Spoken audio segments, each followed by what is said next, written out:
Praise the lord. దేవునికి మహిమ ఘనత ప్రభావములు కలుగును గాక.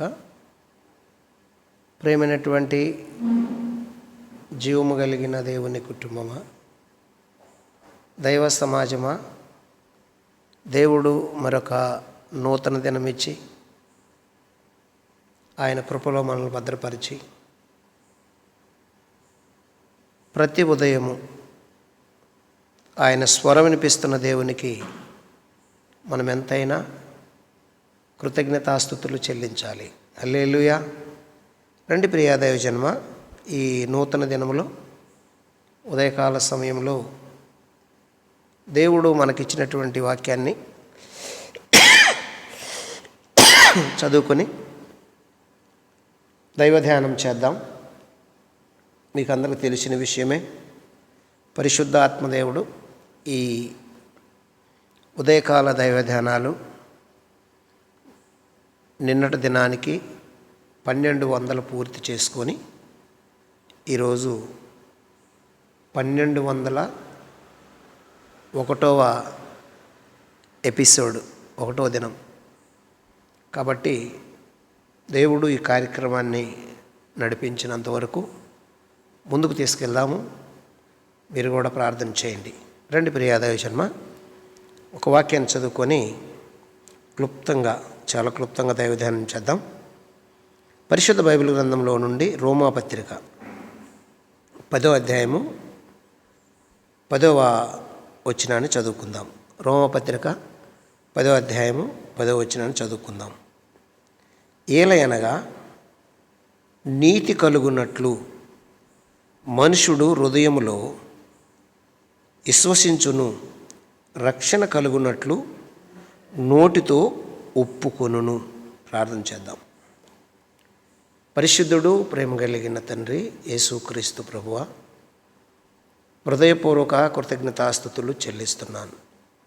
చదవబడిన వాక్యాన్ని ఇరిచి మాకు వడ్డించండి, సారాంశం తెలియచేయండి. మహిమయు ఘనతయు ప్రభావాలు పొందమని నీ దయగలిగిన హస్తముంచమని యేసు నామములో స్తుతించి ప్రార్థిస్తున్నాను తండ్రి, ఆమేన్. హల్లెలూయా. దేవునికి స్తోత్రం.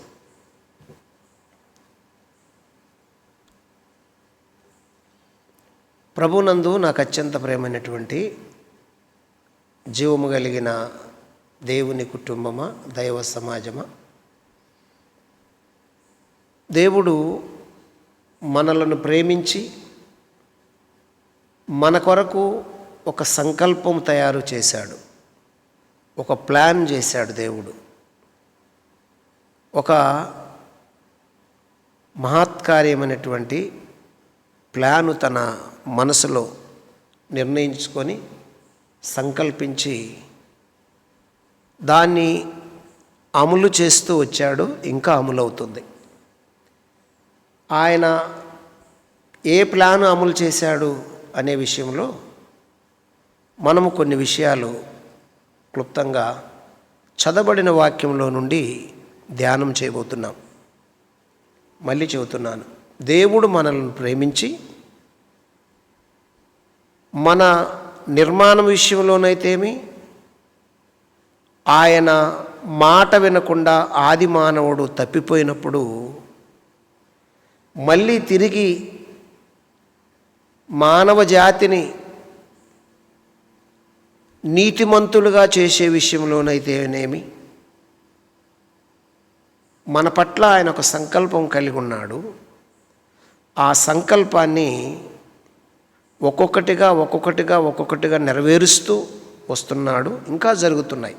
ఆయన సంకల్పంలో, ఆయన ప్రణాళికలో, ప్లానింగ్లు ఇంకా నెరవేర్చవలసిన ఇంకా కొన్ని ఉన్నాయి. ఇప్పుడు కొన్ని నెరవేర్చాడు.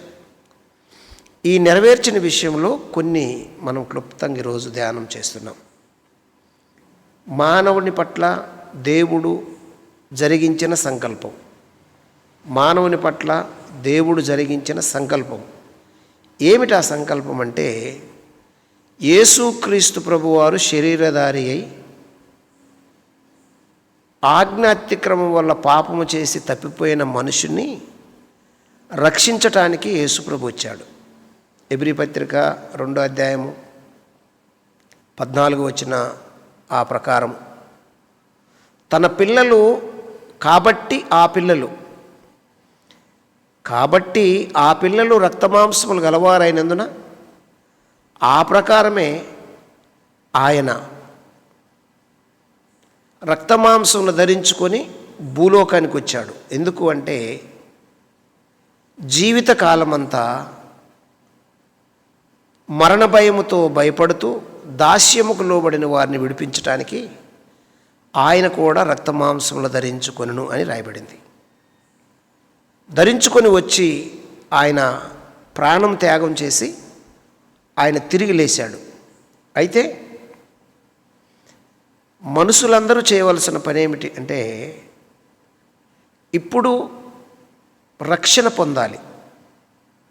ఏ మనిషి కొరకు, ఏ మనిషి ప్రాణము కొరకు, ఏ మనిషి ఆత్మ కొరకు, ఏ మనిషి నీతి కొరకు, ఏ మనిషి యుగయుగాలు జీవించాలని దేవుడు సంకల్పించి ఏ నరజాతి కొరకైతే ప్రాణం పెట్టాడో ప్రభువారు, ఆ నరజాతి రక్షణ పొందాలి. ఆ రక్షణ పొందే క్రమంలో మనుషులు చేయవలసిన పని ఏమిటంటే దేవుని సన్నిధిలో ఇదిగో ఇలాగూ ఖచ్చితంగా పాటించాలి. సేవకులారా, నాకు బాప్తిసం కావాలి, నేను రక్షణ పొందుతానంటే ఏదో అడావుడిగా వీళ్ళు వచ్చారు కదా, దేవుడు పంపించాడు, దేవుడు నన్ను ప్రేమిస్తున్నాడు కాబట్టి వీళ్ళందరూ వచ్చారు, వీళ్ళని పంపించాడు అని ఉప్పొంగిపోయి వాళ్ళని ఏమీ ప్రశ్నలు అడగకుండా బాప్తిసం తీయకండి. ఎందుకంటే ఇది లేఖనము చెబుతున్న చట్టము. ఏమని లేఖనము చెబుతుంది? ఇది లేఖనము చెబుతున్న చట్టం. ఏమని లేఖనము చెప్పుచున్నదంటే ఏలయనగా నీతి కలుగునట్లు మనుషుడు హృదయములో విశ్వసించును. ఏం కలగాలంట? నీతి కలగాలి అంటే హృదయాంతరంగములో నుండి విశ్వసించాలి. ఏమని విశ్వసించాలి? నేను జన్మించింది మొదలుకొని నా తల్లి గర్భములో పాపములో నా తల్లి నన్ను గర్భము దాల్చింది కాబట్టి నా మనసులో, నా తలంపులో, నా అవయవాలలో ఉన్నదంతా పాప స్వభావము. నేను పాపిని. ఈ పాపం పోవాలంటే యేసుక్రీస్తు ద్వారా, ఆయన నీతిమంతుడు కాబట్టి యేసుక్రీస్తు భూలోకానికి మానవ జాతిని నీతిమంతులను చేయటానికి దిగివచ్చాడు కాబట్టి ఆయన నేను విశ్వసిస్తున్నాను అని హృదయాంతరంగంలో నుండి విశ్వసించాలి. ఏమంటాడు పౌలు భక్తుడు? ఏలయనగా నీతి కలుగునట్లు మనుషుడు హృదయములో విశ్వసించును. నీతి కలుగునట్లు విశ్వసించాలి. రెండవది, రక్షణ కలుగునట్లు నోటితో ఒప్పుకొనును. బాప్తిసం ఇచ్చే ప్రతి ఒక్కరూ చేయవలసిన ప్రాముఖ్యమైన పని ఏమిటంటే నీవు పాపివని ఒప్పుకొనుచున్నావా? నువ్వు జన్మతా పాపివని ఒప్పుకొనుచున్నావా? ఇదిగో ఈయన నీ పాపములు క్షమిస్తాడని నిజరక్షకుడిని నీ హృదయంలో చేర్చుకోవటానికి విశ్వసిస్తున్నావా? నీ నోటితో ఒప్పుకుంటున్నావా అని పలికించాలి. చాలామంది మీరు గమనించండి, ఈ వాక్యం వింటున్నటువంటి మీలోనే కొంతమంది అడవుడిగా బాప్తీసం తీస్తూ ఉంటారు. ఈ మాటలు చాలా తక్కువ మంది పలికిస్తుంటారు. ఈ మాటలు పలికించాలి. ఈ మాటలు పలికించకుండా బాప్తిస్మం తీయకూడదు. ఈ మాటలు పలికించమని లేఖనమే చెప్పింది. ఇది పలికించి నువ్వు రికార్డు చేస్తే ఈరోజు మతోన్మాదుల యొక్క గుండెల్లో రైలు పరిగెడతాయి. ఎందుకని? బలవంతపు మత మార్పిడి అంట. బలవంతపు మత మార్పిడి ఎందుకు చేస్తున్నాము? తన పాపని హృదయములో విశ్వసించాడు, గ్రహించాడు. గ్రహించి విశ్వసించాడు, విశ్వసించి గ్రహించాడు. ఆ గ్రహించి విశ్వసించినటువంటి మాట తన నోటితో ఒప్పుకుంటున్నాడు. ఇదిగో రికార్డు చూడు, అసలు మాకేం పని బలవంత మత మార్పిడి చేయటానికి అని మతోన్మాదులకు ఈ సందేశము ద్వారా ఒక్కొక్కరి గుండెల్లో రైళ్లు పడిగట్టాలి. ఎప్పుడైతే ఈ ప్రశ్నలు అడుగుతావో బాప్తిసం పొందే వ్యక్తిని, కొంతమంది ఏమంటారు తెలుసా, అవగాహన లేక నువ్వు పాపినని ఒప్పుకొనుచున్నావా అని బాప్తిసం ఇచ్చే సేవకులు అడిగితే, కొంతమంది లేదండి నేను ఒప్పుకోవట్లేదు, నేను పాపిని కాదండి, నేనే పాపం చేయలేదండి అన్నాడు. ఏ పాపం చేయలేదంటే నువ్వెందుకు ఇక్కడ, ఎక్కిపో బయటికి.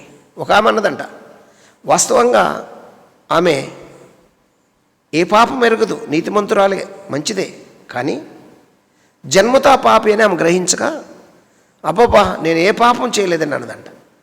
పాపం చేయకపోతే వెళ్ళిపోమ్మా, నువ్వెందుకు, నీకు బాప్తిసం ఎందుకు? అదేంటండి అలాగంటారు? యేసుప్రభుని ప్రేమిస్తున్నాను కదా. యేసుప్రభుని ప్రేమించి రక్షణ పొందకూడదు, నీ పాపములు క్షమించబడాలని రక్షణ పొందాలి.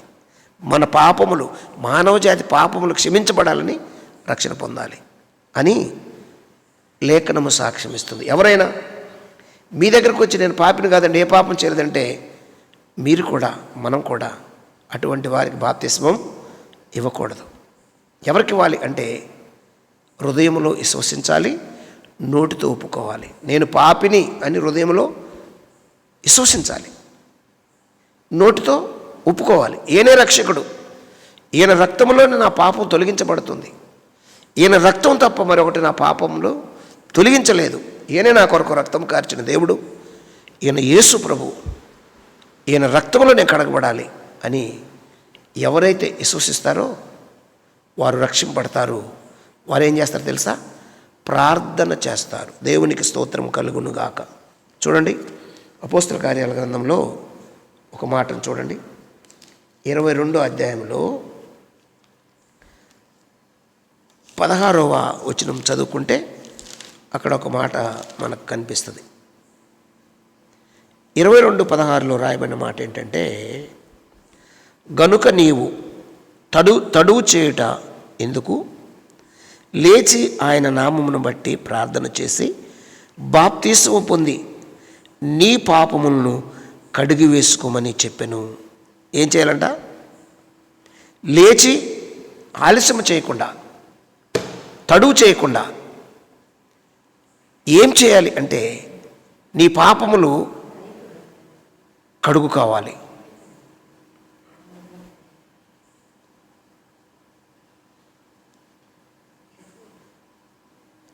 నీ పాపములు కడుక్కోవాలి. నువ్వు దేవుని రక్తములో కడగబడాలి.